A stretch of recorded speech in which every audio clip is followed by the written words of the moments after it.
Good afternoon, everyone. Thanks for coming to Tags, Art, and AI, oh my. My name is Jeannie Choi. I'm the General Manager of Collection Information at the Metropolitan Museum. This is my colleague, Elena Villas-Speza, Assistant Professor at Pratt, and Andrew Lee, Wikimedia Strategist and Ignite Superstar. We're each going to talk, and I'm going to kick things off to talk about a tagging project we completed at the Met last year, which was adding subject keyword tags to our online collection. And the goals of the project were we wanted to increase user engagement, improve search and discovery of the collection, make the collection accessible to the widest possible audience, and we wanted to experiment with using our tags as training data for AI models. And we used humans to do this tagging work. We hired a vendor. And the process generally was we drafted a taxonomy. Our taxonomy is about 1,000 terms, and we're adding to it frequently, let's put it that way, as we acquire new objects and as we review our records. We selected an outside vendor. We trained the vendor and their team. We limited it to single judgments. Often in these sorts of tagging projects, you will get multiple judgments, but because of the complications of art, single judgments would not work because there's never a single right answer for art. So, and we had weekly calls and data review with the vendor. We then imported all the tags into our collections management system, and we're constantly doing ongoing review. These are some of the overall stats. 1,000 tags, as I mentioned earlier.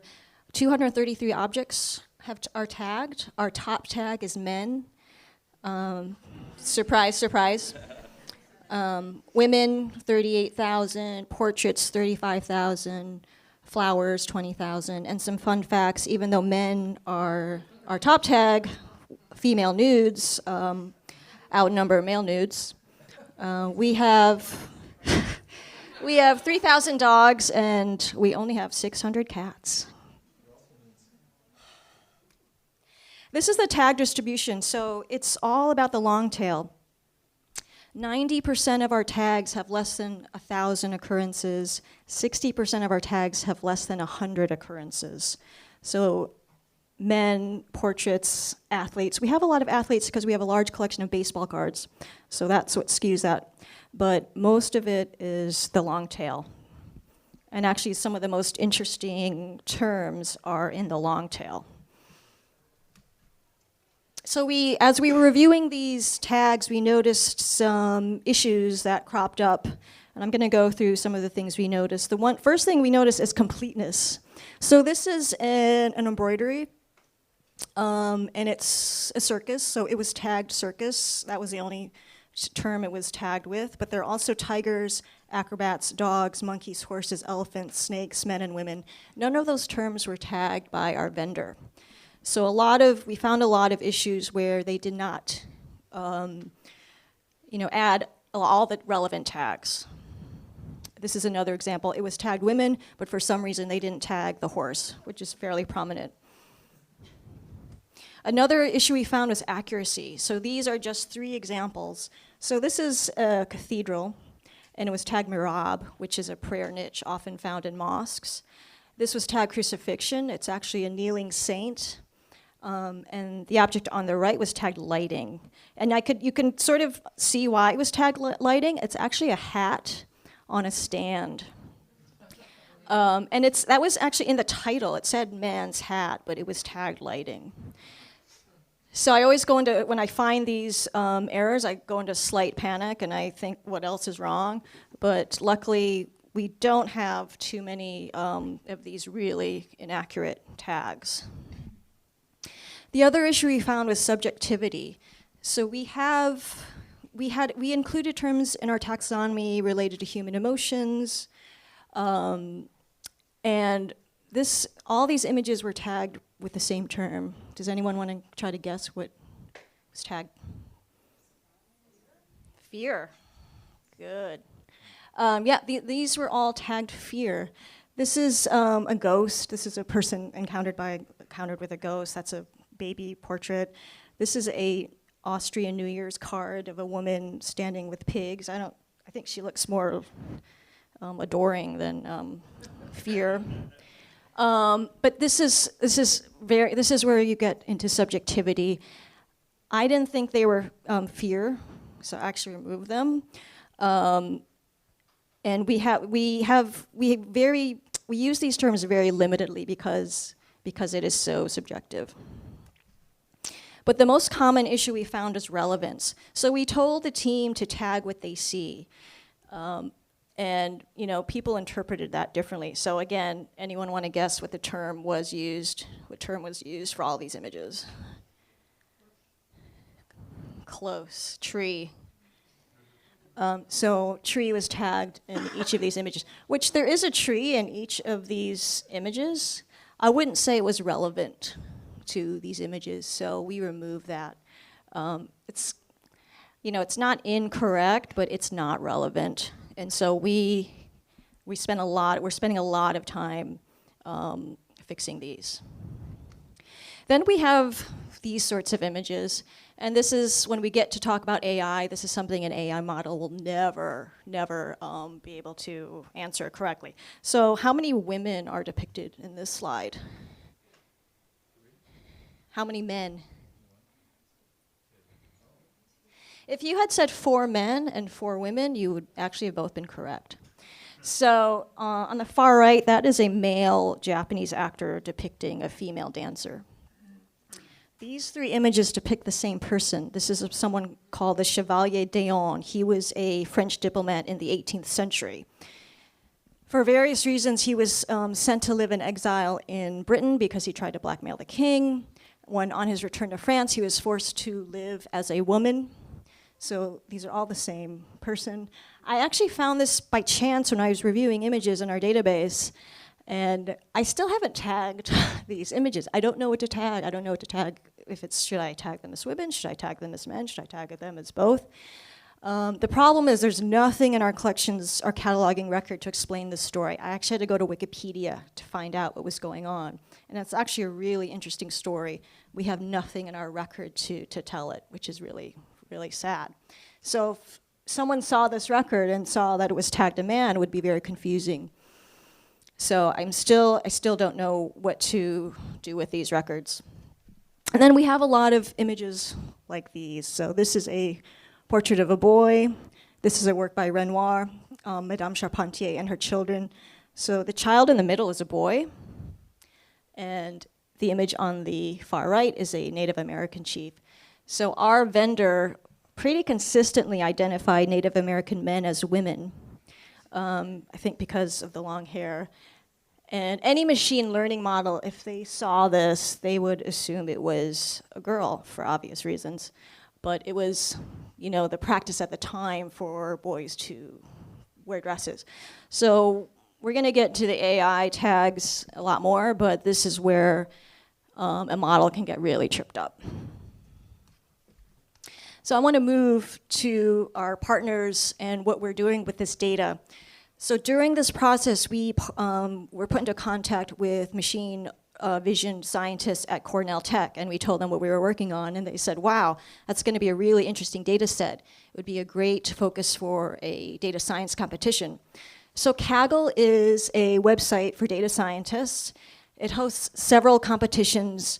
Major companies will host a competition like Microsoft, Google, and there are competitions related like create models that predict the stock market, create a model that identifies wildlife animals. So we were expecting 20 to 30 teams. We actually got over 520 teams to participate, and we weren't offering a cash prize. A lot of these competitions offer cash prizes. So we were thrilled with the participation. I check this website every single day because they have a very active discussion board. So it was interesting to see what they were finding. This is what they were called a kernels-only competition. Because all our data is available through open access and in CSV, it would be very, very easy for people to cheat and find out the right answer. So what they had access to was a training set, and then another set they would have to run their algorithm on. So kernels only meant they had to submit their code. So they couldn't just submit their right answers, they had to submit their code. And the leaderboard was fairly consistent. There was this one person always at the top of the leaderboard until the last week of the competition. Two other people just shot up to the leaderboard, and the community went crazy. They said, "You're cheating." They were basically disqualified, even though this was a kernels-only competition. But we got comments like, "This is such a great data set. It's much more interesting than like they had to identify, one contest was about identifying whales." So it was very inspiring to see how inspired this community was. And another researcher based at Google, he created his own model and he put it on TensorFlow Hub. TensorFlow is a framework that many machine learning models use, often using Python. So he made his model public, and what he did was he created an IMET collection attribute classifier, which you can drop any image into, and it will do a tag prediction, and it will give it a confidence score. So that's the picture of the boy I showed earlier. It actually came up as girl, and the confidence score is 95%, which is actually wrong. So these are the challenges we found with AI. We have a lack of developer resources. We have a large team of developers, but they are so swamped with other projects and priorities. So it's not like we could take one of these models from the competition and play with it ourselves. I would love to train our own model or use, like download that TensorFlow model and see how we could train it further, but we don't have the resources for that. We have imperfect training data, everything I just mentioned before, subjectivity, completeness, accuracy, relevance. It's imperfect. So if our training data is imperfect, the model is going to be imperfect. We don't have enough training data. We only have 600 cats. Normally with machine learning models, you need tens of thousands, if not hundreds of thousands of data, and we just don't have that. There are no right answers for tagging art. If I showed you a picture from our collection and we all tagged it, we're going to get probably 50 different answers. So that's also very difficult. And then there's bias. Our collection is inherently biased. Only 4% of our artists are women. As you've seen, most of our objects depict men. I have bias. When I am reviewing images, I like dogs, so I tag dogs no matter how prominent they are in the image. That's just my natural bias. So it's very difficult to get around this. We're going to talk a lot about bias coming up. And I'm going to turn it over to Elena. Thanks, Jenny. Okay, so what I'm going to do now is to talk about how to generate tags using machine learning, computer vision, and how those tags compare to the tags that Ginny and her team have created.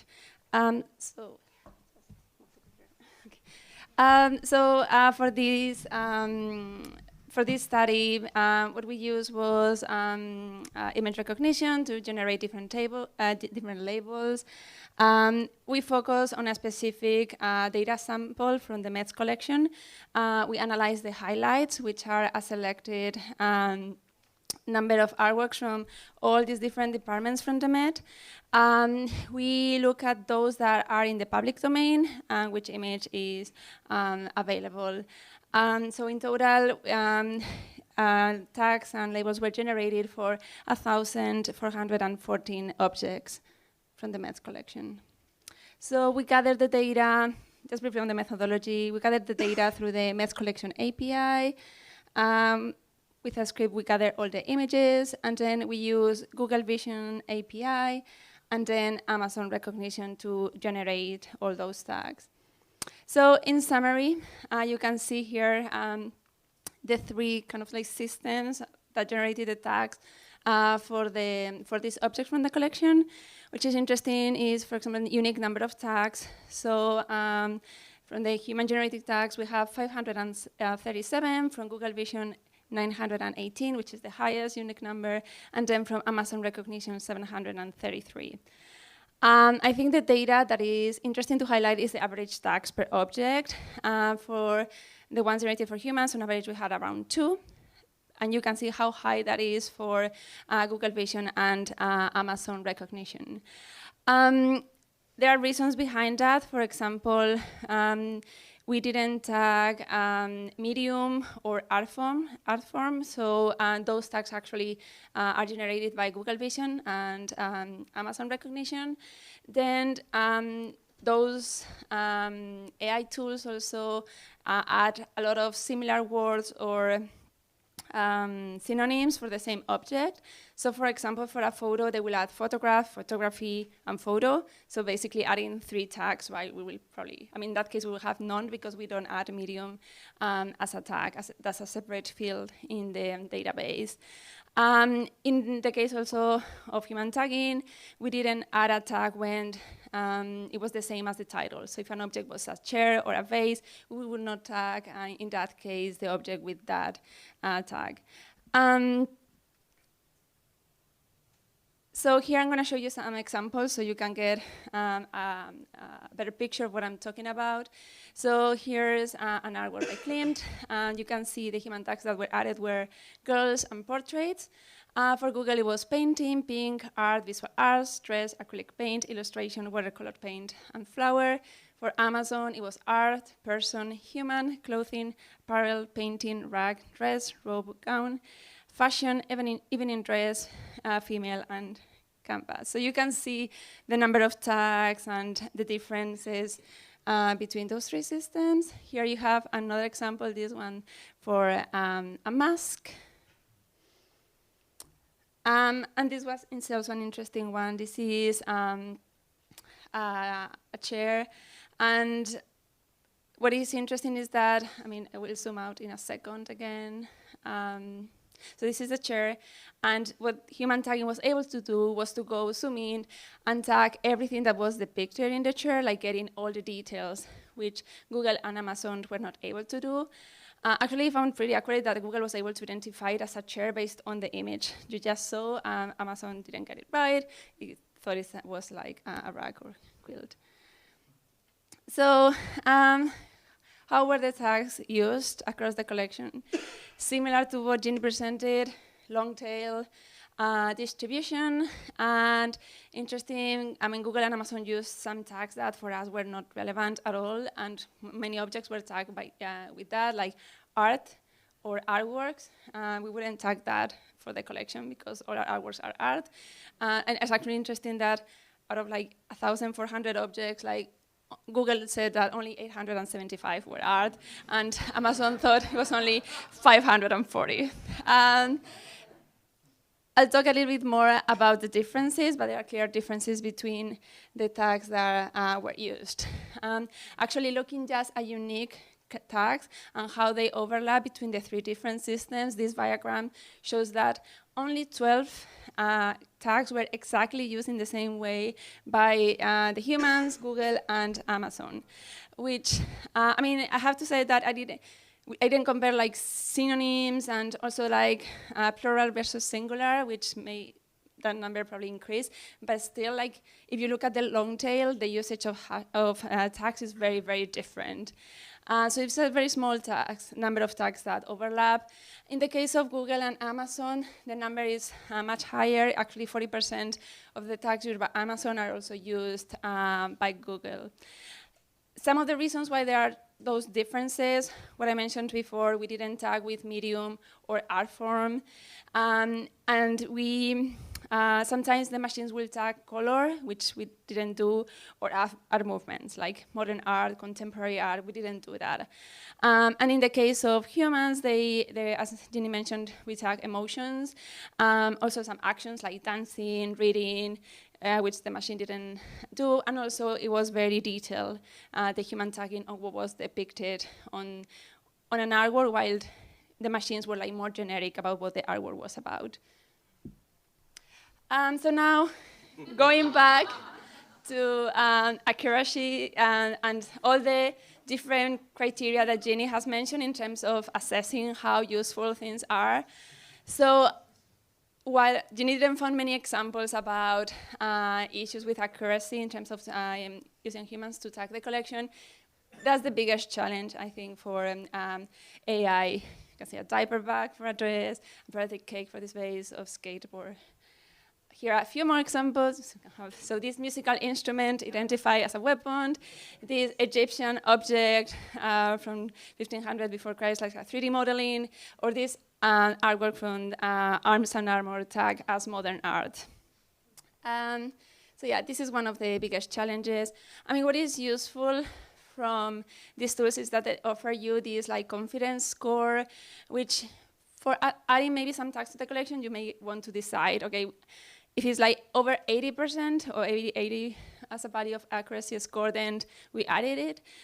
Because as you can see here, it's tagged as an airport. And I think because this looks like a plane landing or something, I'm not sure, still like way they see like the wheels or some of the other things, but yeah, you can see that the confidence decreases, but still airport is like 71.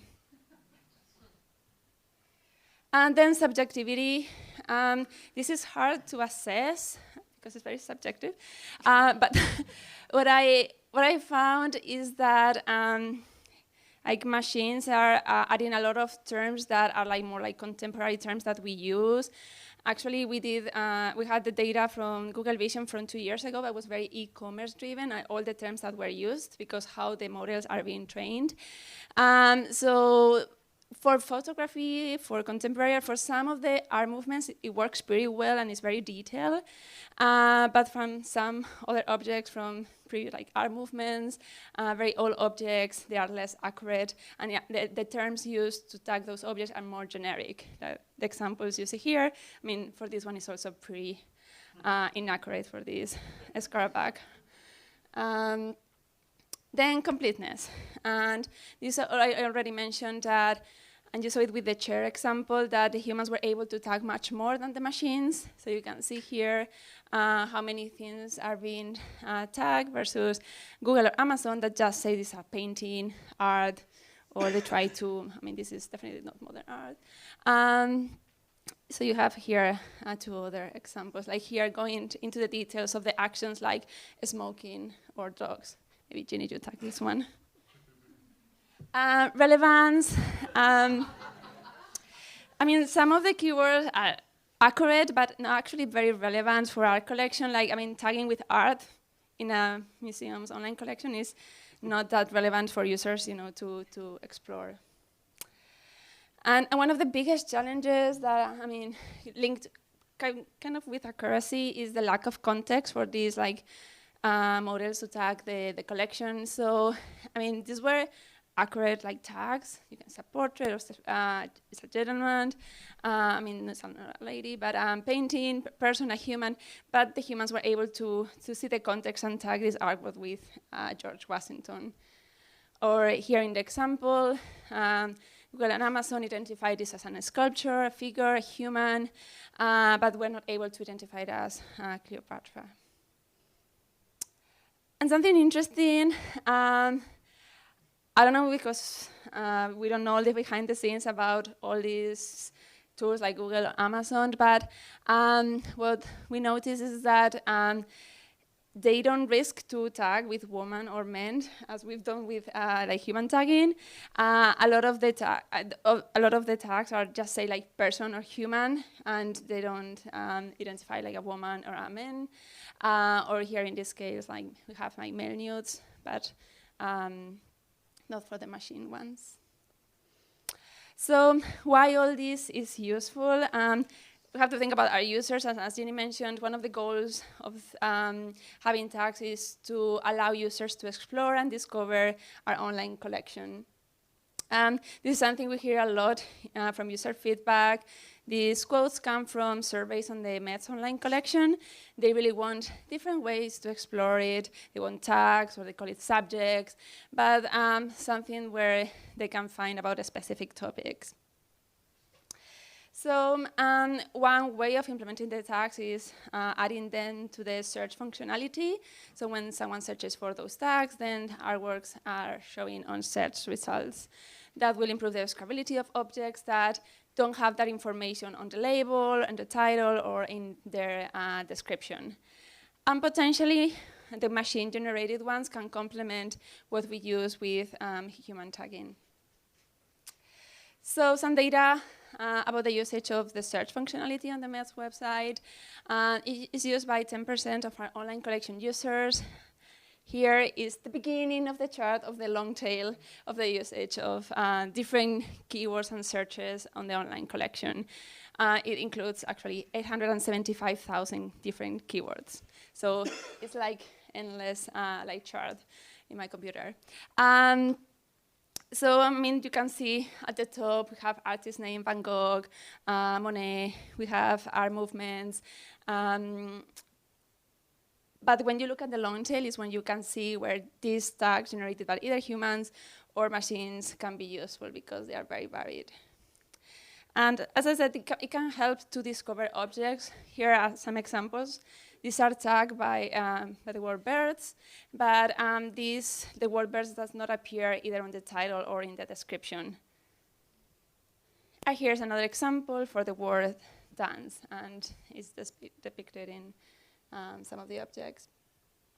So looking at the volume, so what I did was look at those tags and compare them with the search volume and see how much potential of discoverability adding all these keywords will mean for the online collection. So you can see here the volume of those unique terms is pretty similar, and what is interesting that although there were less unique number of keywords for the tags that generated by humans, actually the volume is the highest. You can see here the top, those tags that were generated by humans and machines, and their volume, they are at the top 20. For Google and Amazon, they are pretty similar. For the Mets, human tags are a bit different. What you can see is that cats and dogs are definitely one of the most searched things on the online collection. And this is talking about not Google, but the internal search, just to clarify. So, kind of a conclusion. Probably the biggest challenges for using machine-generated tags is the accuracy and the lack of context to get it right. However, like using image recognition can generate labels that may increase the diversity of the tags we already have that have been set up by us. And that can help, of course, to improve like the search functionality, the navigation within the collection, and ultimately the search engine optimization of the site. A few things to do in the future is, we started adding some of these tags to our search functionality on the Met website, although they are not weighted very high yet. So once that happens, will be to look at search analytics and see how that impacts those metrics, like search exit rate. We could look just at tags with high level of confidence and how that will affect this whole analysis. And then there are other systems like Clarify, Imaga, or Microsoft that also have their own systems and models that could be used to generate tags and compare with the data that we have. And if we ever add those tags to an online collection, it would be very interesting to see how that is presented, how users value that information, how they use it, and how that helps to increase the discoverability of the collection. I'm gonna now pass the mic to Andrew. Thanks.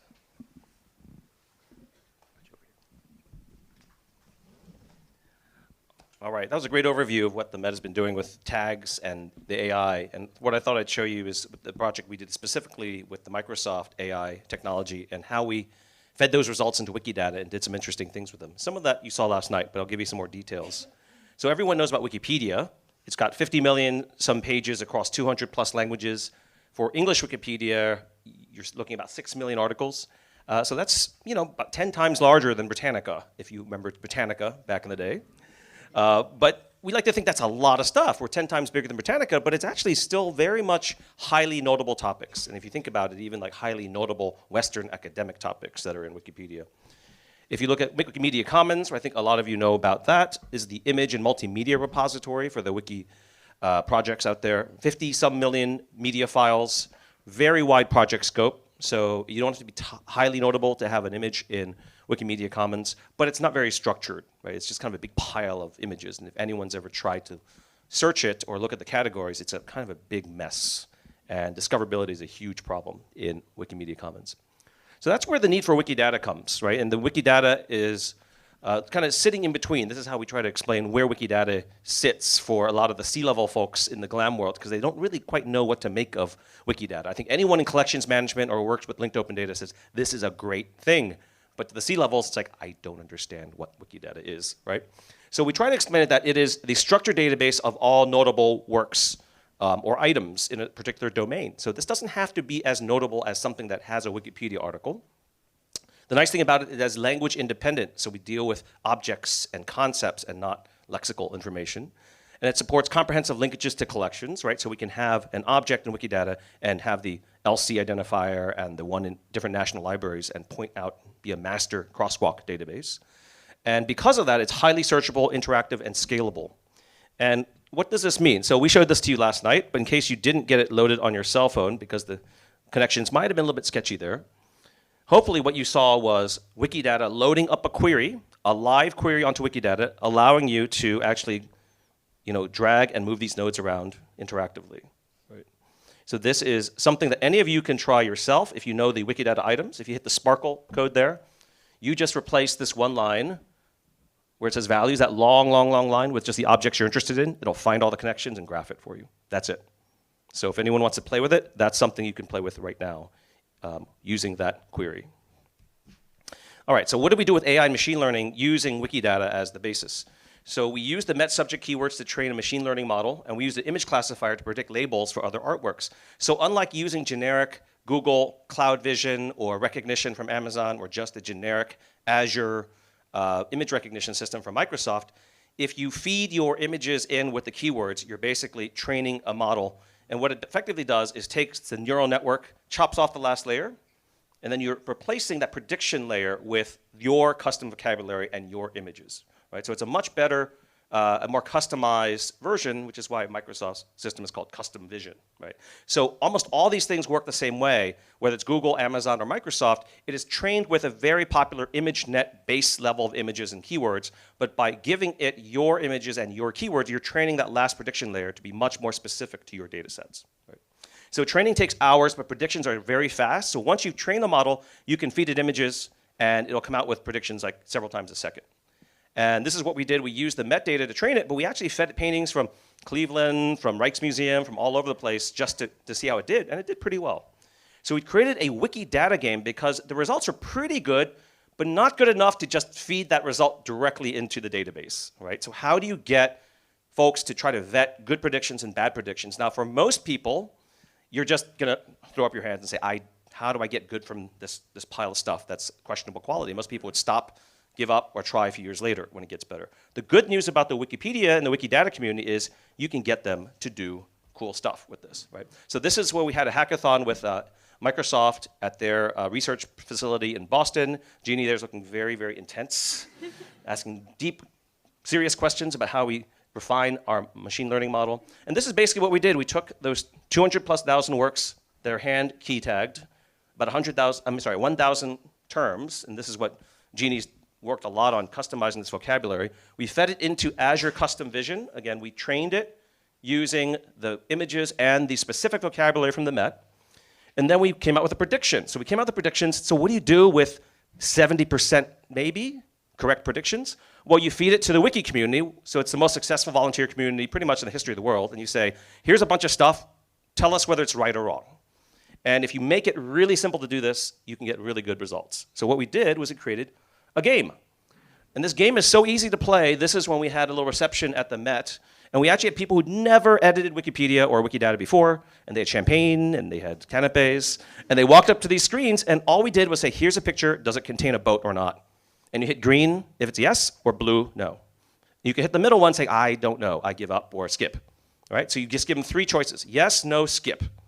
Very simple. No training needed. Just what do you see?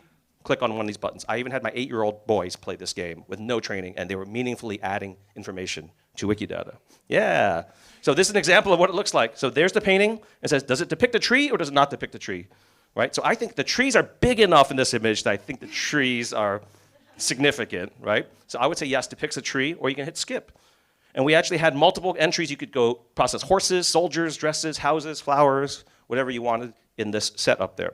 Pretty successful. What we did was we also created a tool that just watched as our community was adding these depiction statements, and we saw these things kind of scroll through there. All right, so this is a picture from that event. So this is the conclusion, that these AI predictions don't really work well unless you have someone to sift through and put the humans in the loop. And the Wikimedia community is like the ultimate humans to put in that loop, right? So there was a Q&A earlier today in this room about should we use ML? And I think when we get into discussion, it's not a matter of whether you use ML, it's like what's the right application and proportion of it. So some numbers. So more than 7,000 judgments were made, resulting in about 5,000 edits to Wikidata in the period that we tested. The depiction topics that worked the best were like landscape painting features. Probably not a big surprise to folks, but tree, boat, flower, horse, soldier, house, ship, really good results from the AI and good additions of that info to Wikidata. But gender determination, not so good. Cats, not so good. Dogs, not so good. As Jeannie said, we don't have tons of training data for that. And just so many different breeds of cats, so many different styles of paintings and artworks for cats. It's just not going to give us a real deep set of training data right there. But right now, the folks running Wikipedia are putting similar machine learning capabilities. When you upload an image to Wikimedia Commons, they might suggest some tags after putting it through some ML systems. So it's something that might be surprising to folks. When you hit that button, all these folks drinking champagne, hopefully not too much champagne, hit that button, that edit goes live to Wikidata. We had a lot of questions from people saying, oh, so I hit this button, you're going to put it in a queue and some human's going to, nope, it's live on Wikidata the moment you hit that button. And they were really surprised to hear that. And I said the ethos of Wikipedia and the community is recruiting and retaining a user is much more expensive than undoing vandalism. So if you think you've done some productive work, we're going to suck it in and assume it's productive work because it's really easy to reject bad actors. So why not assume super good faith and say, you're probably here to do good stuff, and in general, it works, right? So for AI, the Wikimedia editors are perhaps the best ones to do this kind of job. So here are some examples of what the kind of breakdown of depiction statements look like after we did this experiment. Before we did this, the majority of depiction statements in Wikidata were about Virgin Mary, child Jesus. Basically, Europeana and these folks sucked in all the religious paintings and kind of overwhelmed the depiction statements in Wikidata. But after our experiment, you can see the keywords that we picked up on wound up being dominant in Wikidata right there. These are for painting specifically in Wikidata. Then if you look today, woman and man are much bigger because we kind of put the woman and man predictions into the system, and now most people are playing the game using women and man as a determination there. All right, so we're going to be presenting some of this stuff at South by Southwest in Texas in March, hopefully, and there aren't too many museums presenting there, so hopefully we can try to get more museum-related content there at South by Southwest. Yeah. Future work. Well, we want to feed the judgments back in, so we really haven't done that yet. So get all the predictions, the confirmations from the wiki data side and feed them back into the ML model to refine the predictions there. And then we want to try to perform specific training for different types of work. So right now it is like statues, paintings, silverware, everything's just sucked in and all the labels are there as well. So we probably want to break it down by different types of artwork to come up with better predictions. One other thing is maybe use this machine learning suggestion for other types of tools that we already have in the Wikimedia sphere. So there's a project that is a Knight funded called the Wiki Art Depiction Explorer, and it's a way to make an interface for folks to create more intelligent predictions, or not predictions, but labels for artworks in Wikidata. So an example of what this looks like is something like that. So that's the basic interface that we have for the Wiki Art Depiction Explorer. Depending on the site, we actually might bring in the tombstone description here. But we try to give you all the context that we know that image classifiers don't have, right? If you just deal with the image, you don't get the title. You don't get any kind of information about the artist, or you don't get any kind of extra metadata. So the idea here is to surround the user with as much data about this painting so they can do something intelligent. So why not use that big empty space down there, perhaps to put in the AI-generated tags down there so they can kind of click on them. And you could even have 3 or 4 different image classifiers down here. You can say Google says this, Amazon says this, Microsoft says this, and then you can choose any of the tags that make sense for this type of image. Right? So the idea here, I think, is that ML can be a great aid. It shouldn't be the only tool you use, but it can be a really powerful tool, as some folks said earlier, to go do the menial tasks, the things that get us to do more productive work faster. All right, and I think that is it. We can have some Q&A. Thank you.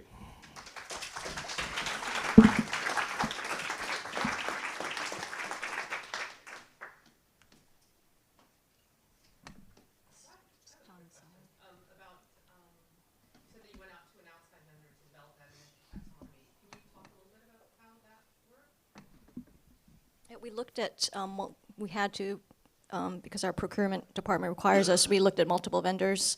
They actually did some test records, and based on that, they're pretty similar, but based on that, based on price, we chose this vendor, and their team is actually based outside the U.S.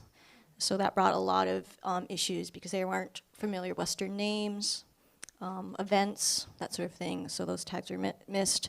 And also, these people work a lot with self-driving car technology. So they're used to looking at detailed images, but they loved looking at art, and they were really sad when our project was ended. There were things definitely I would do differently. Because of funding, we had to finish this project in 3 months. So they did it in 3 months, but they had 70 people working on it 24/7. So we lost consistency. When you have that many people, that's 70 opinions. So I would have done that differently. Also, they worked department by department, and because they worked so quickly during our weekly call, I would bring issues to them about, say, arms and armor, but they'd already be done with it. They'd already be moved on. So I would, if I were doing it again, I would do it in random order.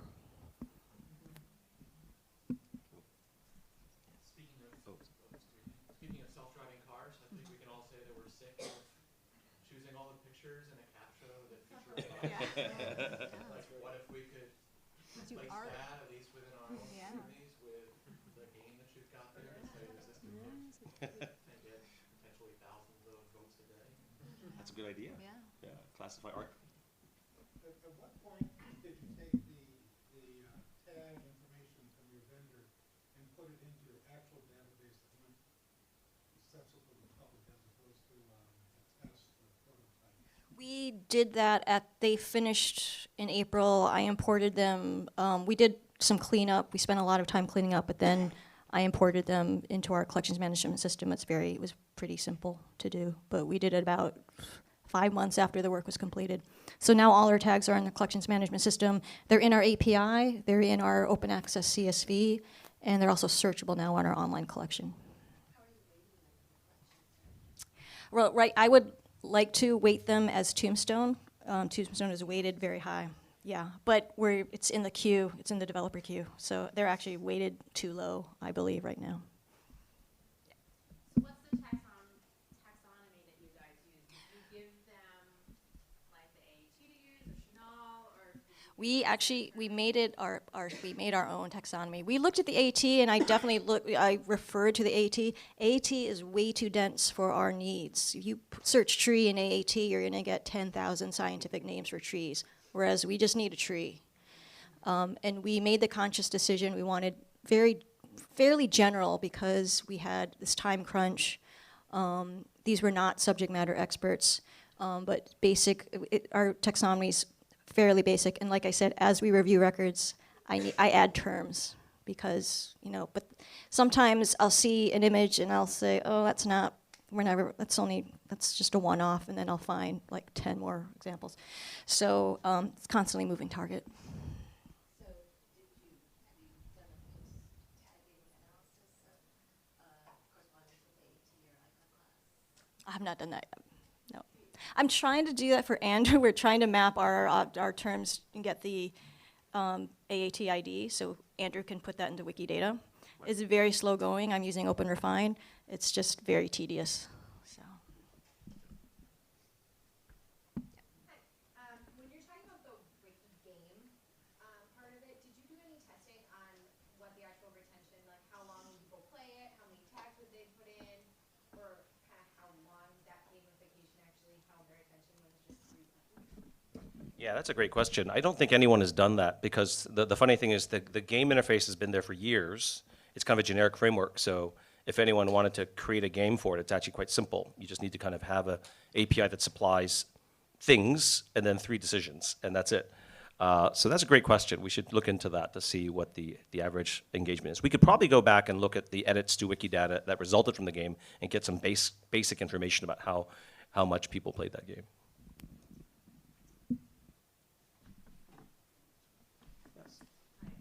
I want to go back to one of your last slides about providing the title and the information about the artwork with the image to a user, right? A Yeah. human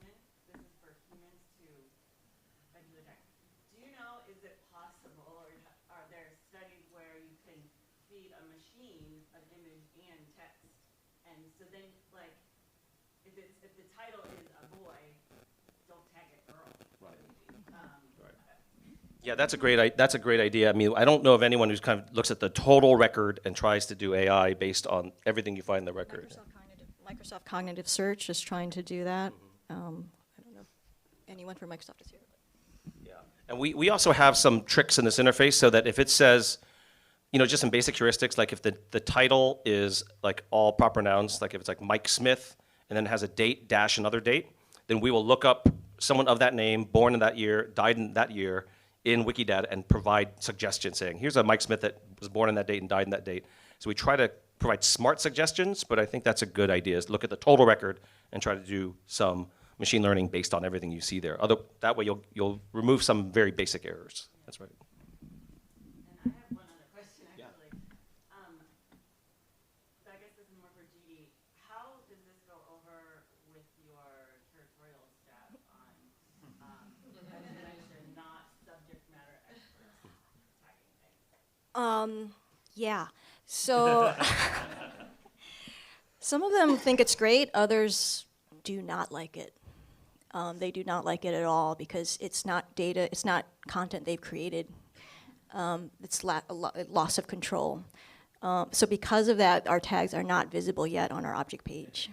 They are searchable. I haven't even exposed it to them in our collections management system. It's hidden from them, mostly because I don't want them deleting a lot of tags. But also, I think having a non-subject matter perspective can actually be very useful, because some of our departments do tag their own works, and we have looked at them, and we will try to correspond, but some of them just, I don't think would be that useful for the general public. And the tags are for the general public. They're not geared at the PhD scholars. It's really for accessibility. Where do you think we'll be in 5 years with what you've done? Or what's going to happen in the next 5 years? Elena, you're the researcher, so I'd love to hear your views on this.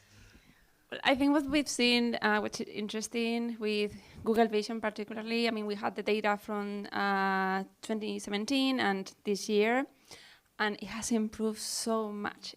I mean, in terms of accuracy, detail.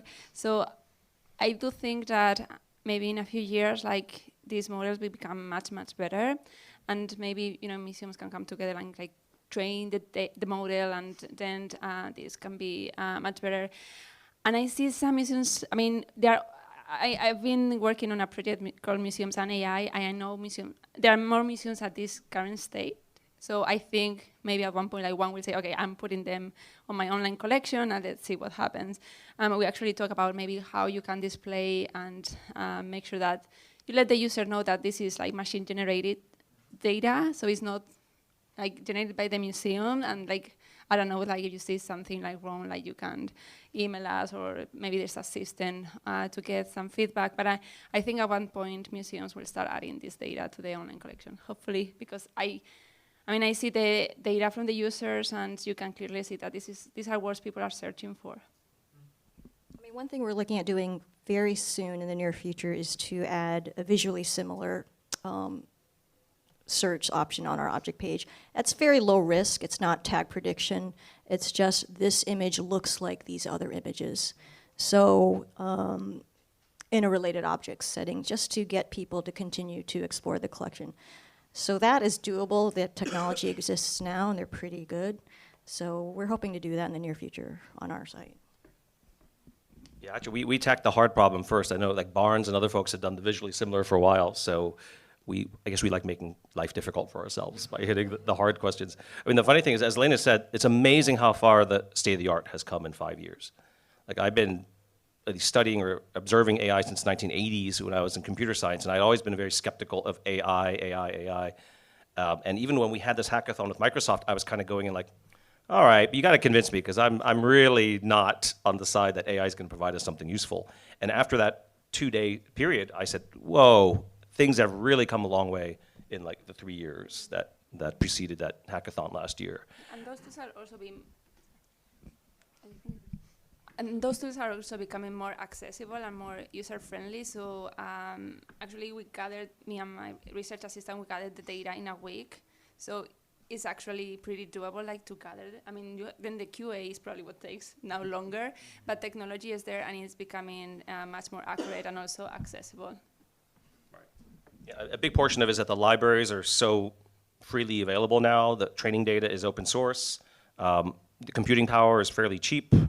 Google even makes a custom hardware that does TensorFlow for like $79. You can get like a specialized USB key that does things lightning fast. So it's pretty amazing what's out there right now. So there's really no excuse not to experiment with it, even if you don't go production with it.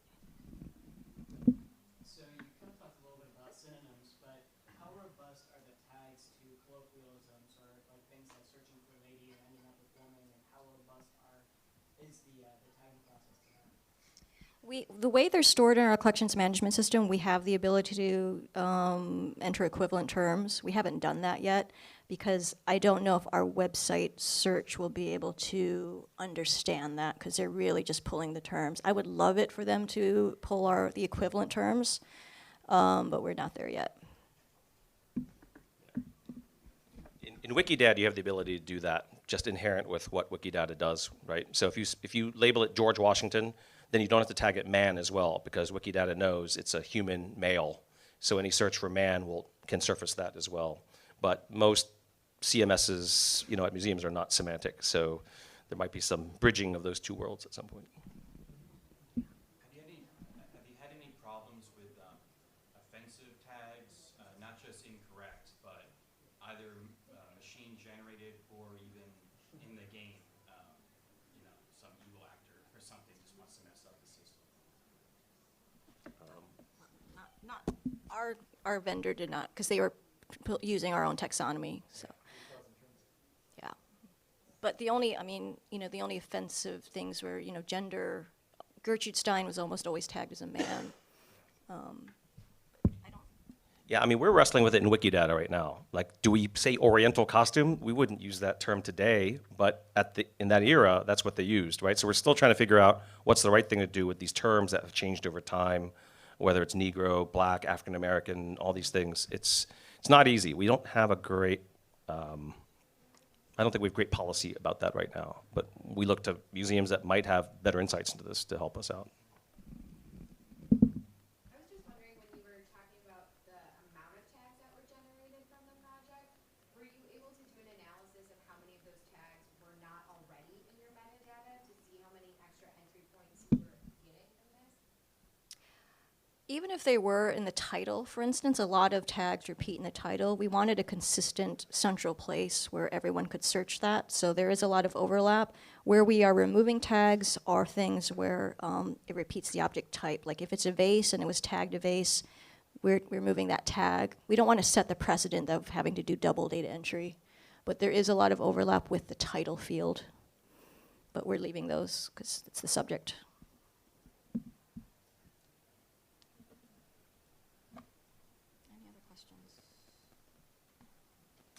Thank you guys so much. Thank you. Thank you.